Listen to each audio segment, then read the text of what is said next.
Welcome back to another episode of the Many Faces of Cancer podcast. I am your host, Melissa Grosboll, and today I have with me Tyler Daugherty, excuse me. He is 28 now, and he was diagnosed at age 24 with a brain tumor. And he's going to share all about his story and where he is today. He is married to his beautiful wife, Katie, and they have a 3-year-old son, August. So welcome to the show, Tyler. So great to have you here. Thank you very much. I'm happy to be here. Oh, awesome. All right. So let's just kind of start with, so you were 24. So where were you in your life? What were you doing when you started experiencing symptoms? Sorry. So, shortly, a few years before diagnosis, I had decided to join the Air Force, and so we were in South Dakota, a great place to be. And there were things we really did like about there. And so as far as symptoms, though, we would come to find out after everything started up that I had been experiencing symptoms for a long time, Okay. probably since I was in high school. Wow. And then shortly after, and when I came home from trying to go to college, is when they really started kind of picking up even more. Um, And what and were the you main thing, experiencing?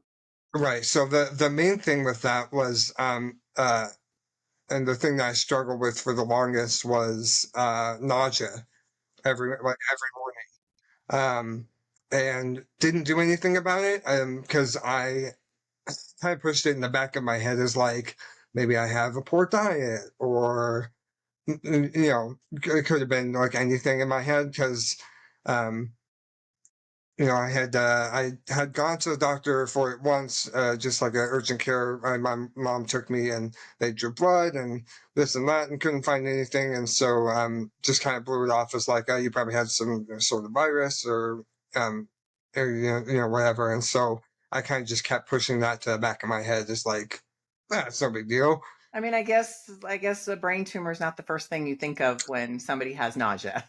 No, Right. but what's interesting though is when my mom, after everything had happened, told my old pediatrician when she went to take my sister about a year after.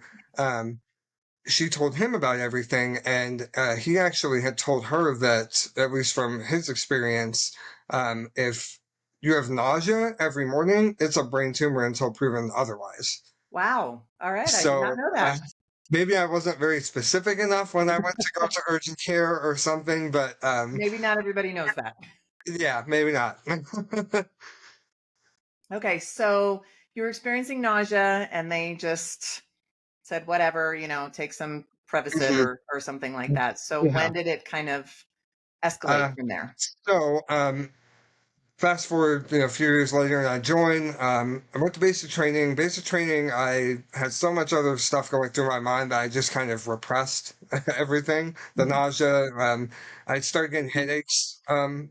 At that point, a little bit, and then fast forward more when I get to my first duty station. I'm there for a few years. My wife moves up there with me, and we're just kind of getting our life started together. And at this point, the nausea is still persistent, pretty much every morning, and usually pretty aggressively too. And I started getting really dizzy in the morning as well. My balance was really off, and my headaches were um, like so bad to the point where I sometimes would just like have to lay in bed all day Wow. on the weekends. And so at that point, hit around the beginning of January in 2021 or 2020, and it's bad enough to the point where I'm like, okay, I need to finally go talk to my primary care manager because something's off, and even if it's something small and we can fix it easily, like that would be great. And so I started to talk to them, and we were going to do all these things. I was going to get a sleep study. I was getting on nausea medication. They were going to treat me for vertigo and all sorts of stuff. Um, well, then fast forward like a week after I had seen them, and my mother-in-law came up for the weekend. And we go out to dinner, and when we're driving home, my vision is kind of off.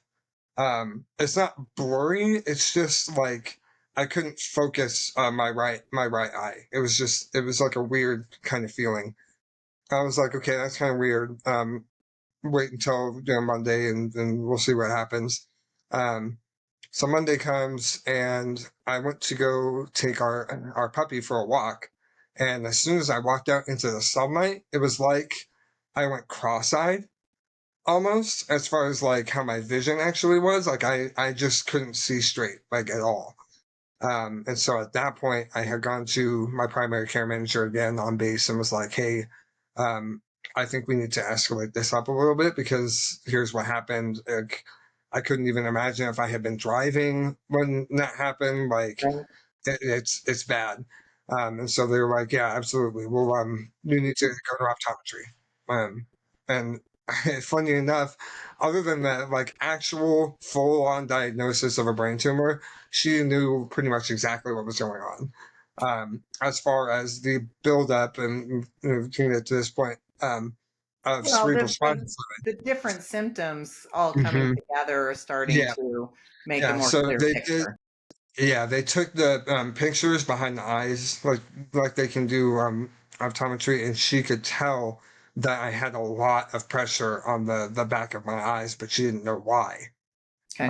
And so then from there, she was like, "I need you to go get an MRI and possibly a spinal tap." Because she was like, "I'm pretty sure you have a buildup of cerebral spinal fluid, but I don't know why." So um, that And was so the kind of MRI was how. able to diagnose it?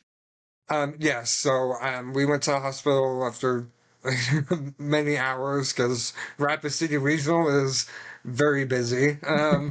Uh, we finally got the MRI. Did not end up doing the spinal tap because um, apparently, if you don't have enough spinal fluid in your spine, it's very dangerous to do a spinal tap, which I was unaware of. So as soon as they did the MRI and found that I had so much built up in my head because of where the tumor was at, blocking it from coming back down, they elected to not do the spinal tap. So it was Um, kind of in your brainstem, right? So it was yes, yeah. So, and I don't know if you can see the side profile here a little bit, but like right in this area. okay. Um, so it was, yeah, like right at like the, not the base of the neck, but kind of just up a little bit, Okay.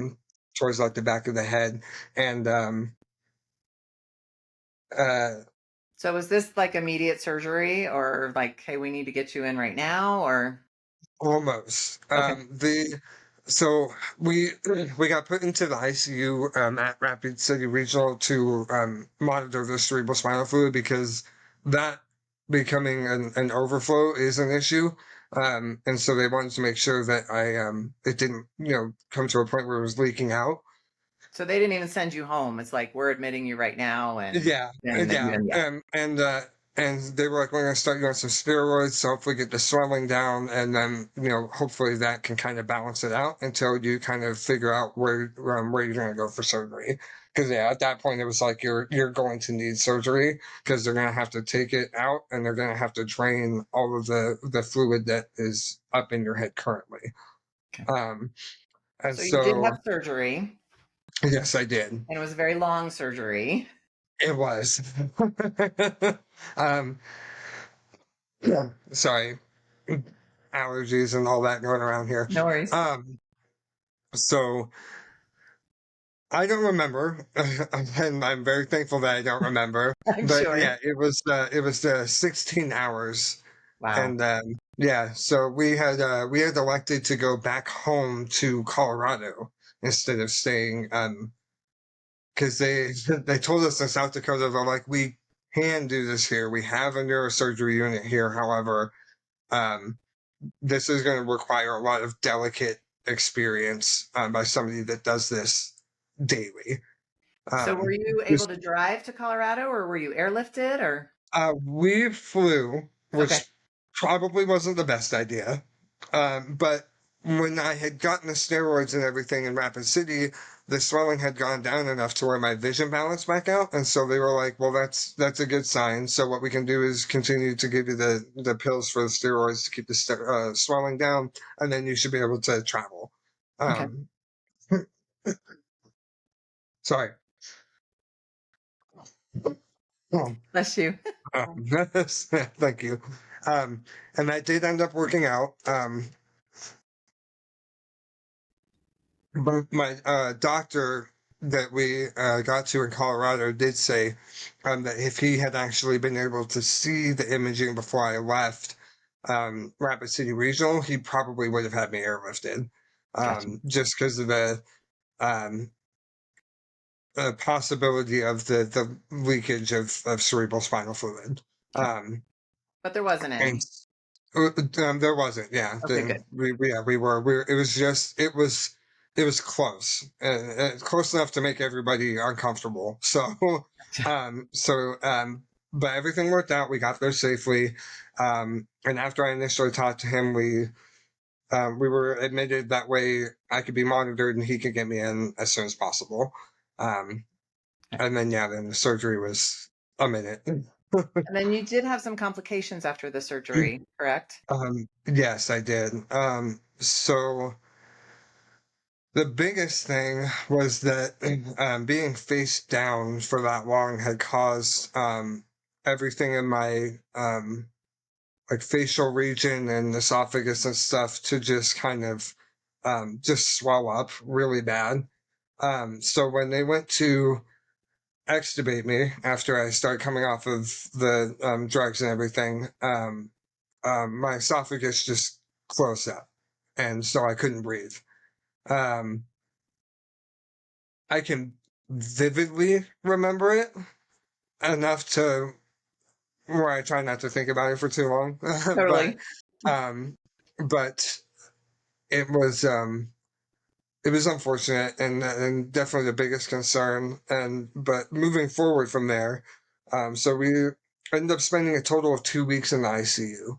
And through that, it was a mixture of trying to get me breathing on my own again, which was eventually remedied by doing a tracheotomy, Okay. which is similar to people who end up having throat cancer. They have the tracheostomy. Right, Right. it's similar, but it's a reversible process. Okay. So it was just to be able to remove the breathing tubes because they at this point they were causing just more irritation than they were helping, because I still wasn't breathing on my own. So we elected to do the tracheostomy or tracheotomy, and as soon as we did that, as far as breathing wise, I started recovering like quickly, very quickly. I got it off the Thursday before we left the ICU, or got like the trach in that time, and then the weekend that we got out of the ICU and into the rehab floor, um, by the time Monday hit, I had already capped it and didn't have to have breathing treatment going into it anymore because even though I still had the device in, I was breathing on my own. Okay. So it was very quick after that as far as the breathing concerns.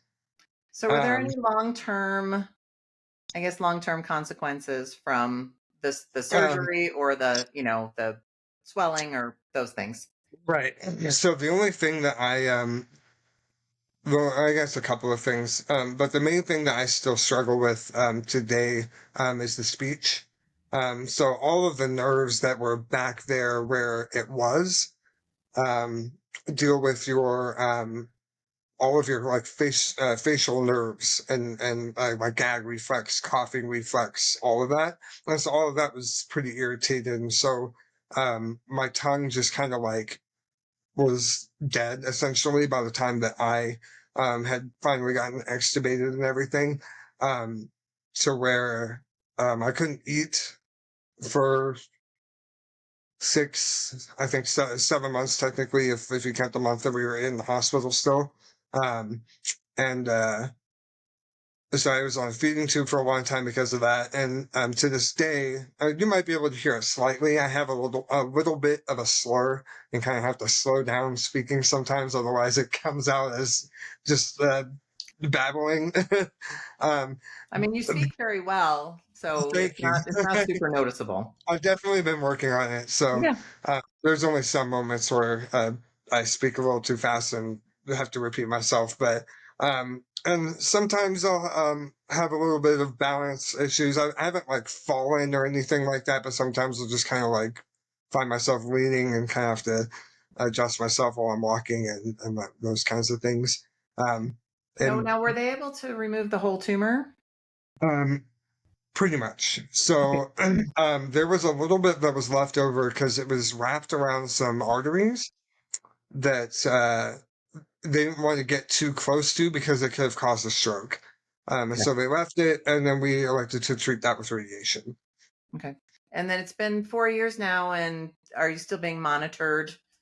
You know. Yes, yeah. So Okay. last year actually just started going every year. Okay. So for a while I was going every 3 months, and then I switched to every 6 months for a little bit until we moved out to California, and then I started going to UCLA, and my doctor there is comfortable only seeing me every year, I which I'm always actually due for right around this time right now. So I need to schedule that. I always feel it's a really good thing when they let you go longer before Yeah, you have to yeah. come in. No, I was very excited last year when he was like, "Yeah, I don't going to see you again until next year." I was like, "Oh my gosh, wow, that's awesome!" So, That's fantastic. All right, so you mentioned to me that you were kind of going home right around the time that COVID was really ramping up. So I would say yes, that's kind of a true blessing that you were able to get out of the hospital before things went yeah, crazy. it was, and we didn't even realize how much of a blessing until a few weeks after. But it was really like, I think when we looked back on it, it was pretty much almost a week to the day that the hospital I was in got flooded with people who were sick. Okay. And we had started seeing things on the news while we were in the hospital, but weren't really sure what to think of it, because you just never really know. And then yeah, sure enough, a week after we left and we went back home to South Dakota, at the time it blew up, and um, we're very thankful that we were in South Dakota during that time. It was very mild there compared to a lot of other places. Okay. And so it made it a bit easier to justify we can go out and get groceries. But it was a while before I went out anywhere because I was very nervous, being compromised for a while after we got home. Now, and did you have regular, like, did you have to go back to the hospital like in the midst of this, or could you just go visit your doctor in an office, or Right, so how are you monitored? we had plans to keep monitoring because obviously he wanted to see me every 3 months, and that didn't work out because He was in Colorado and you were in South Dakota. yeah, and being up there. But not only that, he really didn't want me anywhere near a medical facility that might be full of people that have COVID. Was kind Sure. of the main concern, and Suites in Aurora, Colorado, is where I was seen there, and they had it pretty rough there for a little while. So he really didn't want me coming down there. So we held off on meeting up for a while. We held off on doing radiation for a while so as not to make me even more compromised in the mix of everything. Mhm. And then eventually, when I was at a much more stable state, and South Dakota was also kind of in a good spot, a few months later is when I actually started radiation. Okay. Um, and that was not, I definitely got off easy on that. I really didn't have too many complications with that, which was good. Awesome. And then, so kind of tell me what what you were doing recovering, during COVID. Yeah, so obviously, everybody was stuck inside, but definitely us more so with just being afraid and everything. So my wife and I just spent 6 months hanging out really, and we had a blast. She was already working from home before COVID happened, Okay. and so she was able to continue working. However, they slowed down significantly, and so it was kind of like a even though she was working, it was pretty much every day we were just on the couch. We were watching all of our favorite TV shows and movies, and I bought her a Nintendo Switch for her birthday, and we played Animal Crossing and all day, every day, and it was kind of the best of a worst case scenario. Right? Everything going on in the world, everything going on with me, it was just very peaceful. Just the two of us hanging out. So it was before we had kids, and we were just hanging out. It was a fun time.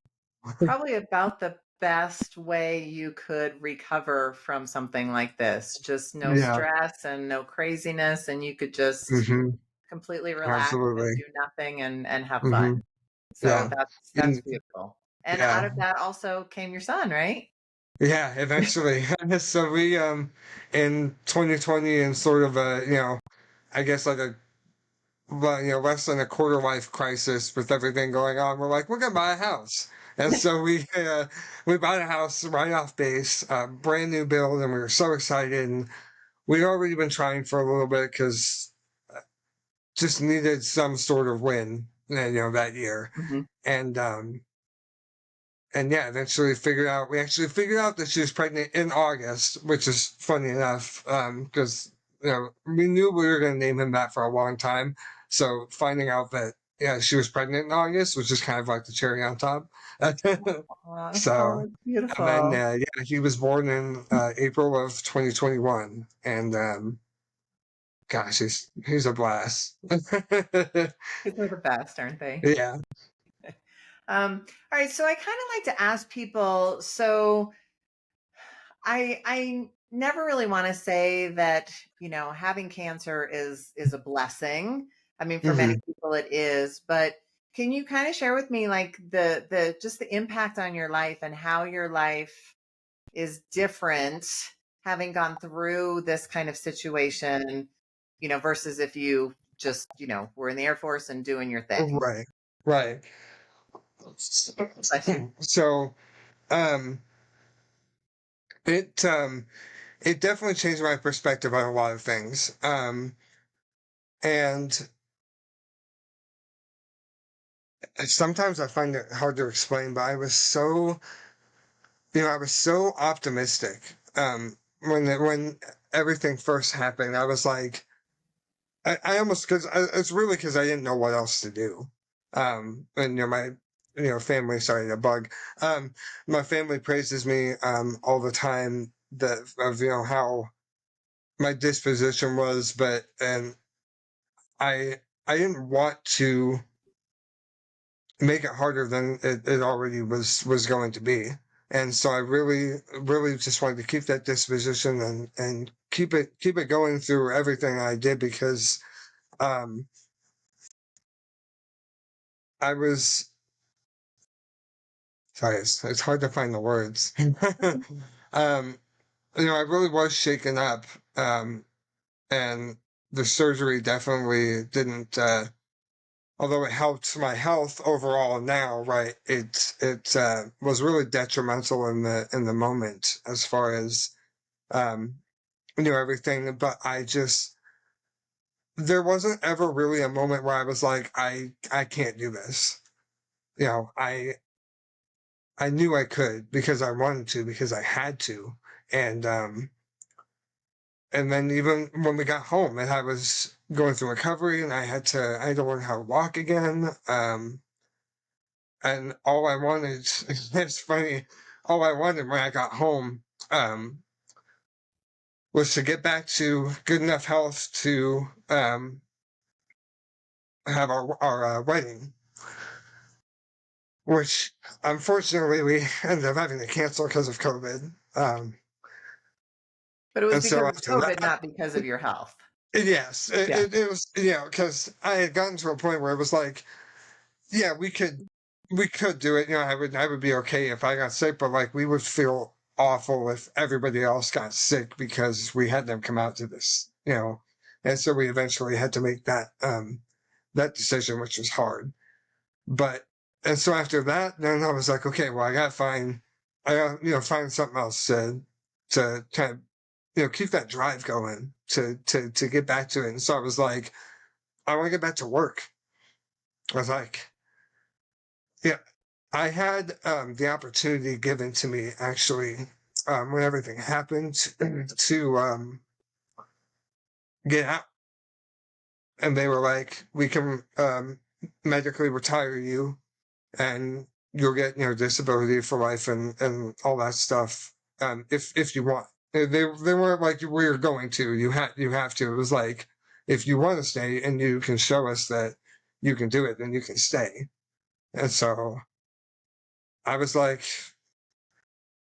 and it wasn't even just because like I didn't have any other plans, right? I'm sure I could have figured something out, but I wanted to stay. I wanted to get back to it, and I love what I do.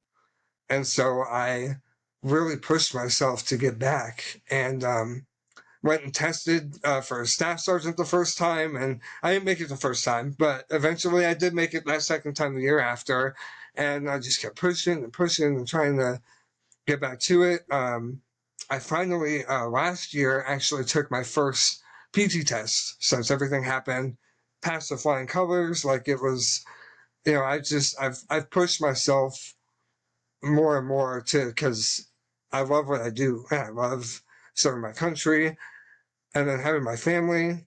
Like I push myself for them every day too to show my son, like look what look what I did. Well, and So having a purpose is, I mean, it's enormous, especially in the wake of a diagnosis. Having yeah, something to live for and having something to move toward, is sometimes it can be the key yeah, in actual recovery and getting well. yeah, So absolutely. what are you doing today? What's Oh, happening in your life um, today? today we are.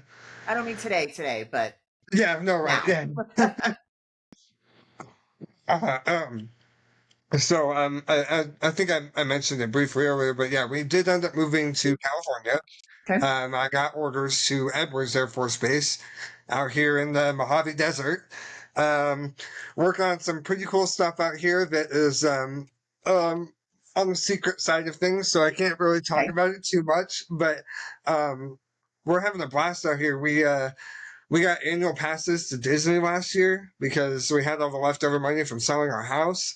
Um, we were not able to renew those because they are really expensive now. But I bet. we had a blast doing that last year, and we have some plans to go do um, other stuff now that we're taking a break from Disney's and go see what California has to offer other than Disney. Awesome. And then are you you kind of mentioned you're doing some kind of service as well, helping others? Need some water. Darn allergies. Yeah. Um, so yeah, I am involved in the Wounded Warrior, the Air Force Wounded Warrior program, Okay. which is a program funded by the Air Force to. It's different from what people know as the Wounded Warrior Project. That's a separate thing, but the Wounded Warrior program for the Air Force is a program that takes people from all facets of different traumas, from physical things that happen, like to me with my, traumatic brain injury from surgery, and to people that have some pretty bad mental health issues. Just people from all facets, and be able to bring them um, together to share their stories together, and they have different. Programs that they do during these care events, which are you can do like the resiliency care events, which is based on doing all sorts of like we did improv and like drawing and pictures, taking how to take pictures and all sorts of stuff like that. Just stuff like coping mechanism stuff. And then they also have kind of their bigger thing that they've been doing for a long time, which is the adaptive sports, right? For people who end up being disabled too from their injuries and uh, all sorts of stuff there. But I initially didn't didn't get involved because I was in the mindset of like, well, I wasn't wounded in battle. Like that's that can't be like for me. That doesn't make. And took me until they were came out here to Edwards on a roadshow last year, explained the program more, and that it's not just for people who are wounded in combat, right? It's for all of our brothers and sisters who are wounded on a number of spectrums. And so I am really fond of the program. I went to my first care event last year, and I just felt so. I don't even know the word for it. Like I was just like I was getting a big warm hug from like the entire community. Like it was so cool, and so I want to be a ambassador for the program. And I've gotten the paperwork and blessings and all that stuff. I just need to go to the course for it, which I'm trying to do as soon as I can because I really am a fan of what they do. I want to continue to do that as long as I can too. So And maybe we can share that in the show notes for, if people want more information, yeah, about that program and stuff, if yeah, anybody, absolutely, wants to do yeah, that. Okay, so we'll put that in the show notes for yeah, anybody who's interested in more information about that. yeah, Um, absolutely. okay, so this is kind of a question that I ask everybody. So, based on everything that you've gone through, like what is kind of one piece of advice that you would give to someone who might be, you know, learning of a diagnosis or in the process of treatment or something like that? Like, what's one piece of advice that you would give to somebody that really helped you going through your whole situation? Mhm, yeah. Um, uh, take a breath, take a really deep breath, and look at the support that you have around you. That was I was very fortunate that I got to go back home. Um, especially being in the military, it's with how people move around, getting to go back home and be not only with all of my family, but all my friends came to see me. Like it was just like, and so I took a lot of moments to just really see everybody that was there, and to know that I wasn't alone. So I love sorry. that. No, please don't ever be sorry for being emotional. That is huge. Having a support structure around you and just taking the time to be grateful Yeah, is just so amazing.